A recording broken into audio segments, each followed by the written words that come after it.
Hello guys, welcome to my mini blog. আজকে আমার সাজ দেখে বুঝতে পারছো আমার রিসেন্ট আইবুড়ো ভাতের শ্যুটটা নিয়ে একটা মিনি ব্লগ করছি। সো এখন বাজে বেলা 3টে। এখন আমি জাস্ট লাঞ্চ করতে বসেছি। আর আজকে আমার লাঞ্চে ছিল ভাত, পাঁপড় ভাজা, ডাল আর মাছের ঝোল।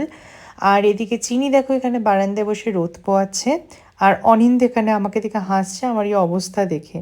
তো আজকে আমার শ্যুটটা আছে স্টাইলিং হাউস 95-এর গয়নার সাথে একটা আইবুড়ো ভাতের লুক। আর এই হচ্ছে আমার মেকআপ রুমের পুরো সেট আপ।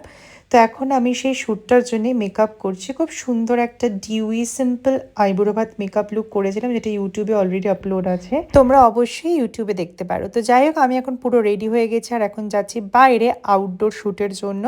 তো বাইরে বেরিয়ে আমি এখানে অনিন্দকে বোঝাচ্ছিলাম যে কিভাবে শ্যুটটা করবো, কারণ আজকের মেন হিরো হচ্ছে এই জুয়েলারিগুলো। তাই জুয়েলারিগুলোকে ফোকাস করে পুরো শ্যুটটা হবে। তো এখানে শ্যুটটা ভালোই চলছিল, আর চলবে নাই কেন, কারণ গয়নাগুলো এত নিখুঁতভাবে সুন্দর করে বানানো, মানে সত্যি প্রিয়াঙ্কাদি পাঠিয়েছে বলে বলছি না, একদম মন থেকে বলছি। তোমরা নিজেরাই এর ক্লোজ আপ লুক দেখো, এতটা সুন্দর ফিনিশিং, এবং যে প্রাইজে স্টাইলিং হাউস এই গয়নাগুলো বিক্রি করছে না, মানে হ্যাটস অফ টু প্রিয়াঙ্কাদি বলে এটা সম্ভব। সো যাই হোক, শ্যুটের পরে আমার মেকআপ রুমটার জাস্ট অবস্থা দেখো। এবার এইগুলোকে গোছানো একটা বিশাল চাপ।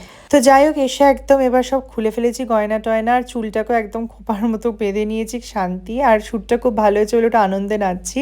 তো এটাই ছিল আমার মিনি ভ্লগ। আর তোমাদের কেমন লাগলো সেটা অবশ্যই কমেন্টে জানিও। আর প্লিজ ফলো করতে ভুলো না আমার চ্যানেল স্পন্দনকে, কারণ মেকআপ ভ্লগের সাথে সাথে লাইফস্টাইল ভ্লগ নিয়ে আসছি খুব তাড়াতাড়ি।